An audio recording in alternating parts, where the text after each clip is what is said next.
AK versus AR. Which one is the best all around for affordable shooting, self-defense, and having a good time on the range? All three of those things answered coming up next on GBGuns.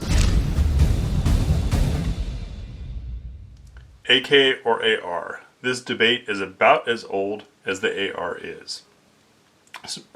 Based on lore, based on facts, based on opinions, there's lots of stuff out there.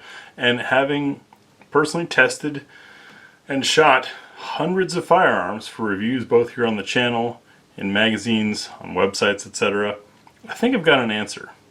Here's the basic synopsis of the debate.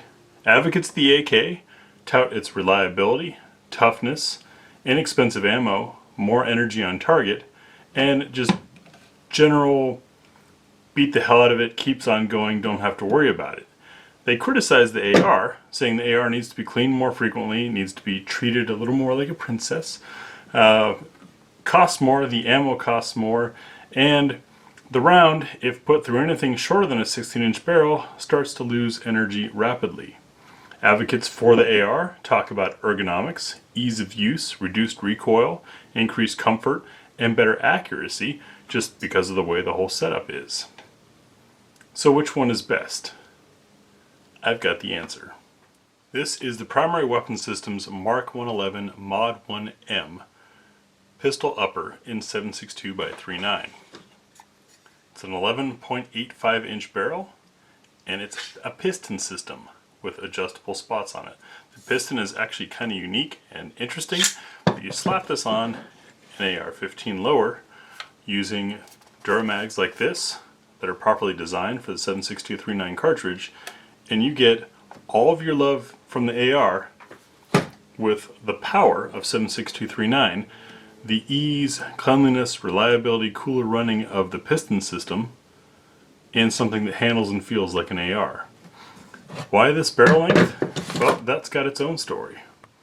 I read an article in Combat Handguns magazine, this is the October issue from 2020, written by a guy by the name of Graham Bates. Yes, this is my article. This is back when I reviewed the three Dracos, the Draco, the Mini Draco, and the Micro Draco.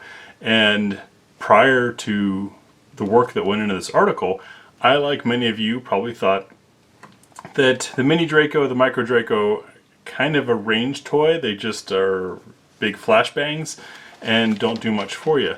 But in researching this and testing, I believe it was 6 or 7 different loads through the barrel lengths, I developed this chart. What you're looking at there is muzzle energy. Each of these colors is a full-length rifle, is the blue. The reddish orange is the Draco, the Mini Draco, the Micro Draco. Ignore these over here, this is just that brown bear subsonic that everyone gets excited about. Yeah, it's roughly 9 mil to a hot 9 mil worth of energy. It's not worth considering. I just wanted to test it.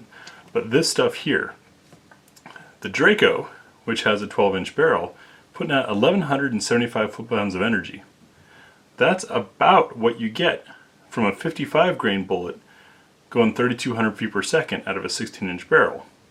So a 12-inch AK, same energy, fatter bullet, cheaper to shoot, more compact platform. Problem solved. I mean, that's not showing the 154 grains, and we'll chrono the 154 grains soft points and some other stuff to take a look at what we finally get out of this. But take this upper, slap it on a pistol lower, or better yet, a pistol lower with one of these pistol storage devices. This isn't even a brace. It has its own classification and its own letter from the ATF. So if braces go away, guess what? This is still good, and you can store mags in it. Anyways, this little package here, threaded with an adjustable piston system, ideal for a suppressor, and you can put out a whole lot of whomp in a relatively lightweight, small package that's comfortable to use, has all of your AR-15 ergonomics, all of your AR-15 controls. It's just throwing 123 grain pills or 154 grain pills instead of 55 or 62. It's pretty cool. Those of you that have been with the channel for a while have seen my visit to Primary Weapon Systems In my talk with Dean, the man responsible for this system, this adaptation, watching those videos, and I'll annotate them in the corner, you will also learn why this was developed originally. But I'm going to show you what this thing looks like inside. Pretty cool system, and granted, I have not tested this yet. Just arrived today. I waited over a year to get my hands on one of these. They are hard to find. But I think this with a suppressor is probably going to be the ultimate defensive tool. Let me get this lower back off and we'll take a look at the upper, and I'll show you what Primary Weapon Systems has done. So of course, obviously you can tell that it is a melanite finish and a nice bit of barrel there. Well constructed, not a pencil barrel, etc. This is one of PWS's own flash hider designs. You'll notice that not every port is open. And you might be wondering, why didn't they just leave that solid? Well, shaving this little bit out removes some weight. Our barrel mates up to the piston system. You'll have to watch that PWS visit to see a good explanation of this system. It's pretty incredible. And this nice, easy to grab handguard that is squared off with plenty of M-lock all the way around, and then what looks like a standard AR-15 upper. To get into this piston system is a little bit different. It takes a little bit of finagling. There are a couple ways to do it. I'm sure you have seen, like I did, famous folks struggle with this. It's really not that crazy. We're going to pull back on our ambi charging handle and our bolt. Get our bolt back to where we've got some room, and where the charging handle normally pops out of an upper receiver is what you've got to find, and it all pulls out like that. Now there are other ways to do this. You see the charging handle appears to be stuck on our bolt and carrier. That's not true. This piston has a little cutout spot there. Zoom in so you can see that. And that's where this kind of slides on or slides off. Another way of doing this insertion and removal would be to place the piston in there and feed the rod up to here to where it clicks. That I find to be a little complicated. I'd rather just pull it all out together. But there's your piston. You notice it's got some relief spots on it, just like you'd find on an AK piston. There are actually ports underneath the gas system to help release some of that. Here's our charging handle. It is a standard AR-15 charging handle. This one made by Radian for Primary Weapon Systems. And then here is our bolt and carrier. Now, you notice that this has a solid end. That's because no gas is traveling through this, so there's no need for gas ports on the side of the carrier here. That's why it looks solid, because it is. And you can see we have a slightly different way of staking down there in the middle. A spring-loaded carrier. And the rest of it all comes apart just like you'd expect.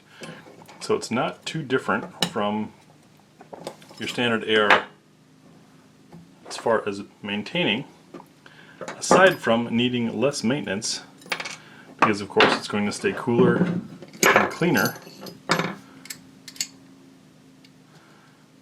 since none of those nasty exhaust gases are getting pushed into the chamber. And here's our bolt with the spring on it. The spring of course assists in preventing slam fires. And then the one weakness that exists on all 7.6239 AR uppers is that this wall has to be considerably thinner. That's been thinned out to accommodate the bigger case. How PWS deals with that is just good materials and making sure the stuff is well built to begin with. So it's a pretty nifty system. It's essentially functioning. It's a long stroke gas piston. It's going to function just like an AK does, shooting that same 7.62x39, giving me probably close to 1,200 foot-pounds of energy out of this barrel, but in a gun that handles like an AR-15, sized like an AR-15, all the ergonomics and controls that we all have tons of experience with. More power than 5.56 at this barrel length, but all the perks of an AR. This is the answer to the AR versus AK. If you can't pick one, take the best of both, and that's what Primary Weapon Systems has done with these Mark 111 Mod 1M 7.6239 uppers and their complete rifles. I will warn you though, it can be quite a wait to get your hands on one of these. Like I said, I first started saving for one and looking for one almost 2 years ago, and well, it's partially because they're in high demand, and the other part of it is, unlike so many other AR things out there, since so much of this is unique, that means PWS is making all the parts. It's not something that is a bunch of basic parts brought in from one vendor or another and then slapped together with their brand on it, which quite honestly is how most ARs are built. So when a company does something different or wants to do something different, that means unfortunately they've got to make it. I've got footage of that. You can see all that in those visit videos. And of course, this is one of those cotter pins that's going to be problematic. I won't make you guys sit through that, but wanted to show you this upper. Pretty excited about this. We will get to the range with this hopefully in the next couple weeks to get it tested and figured out.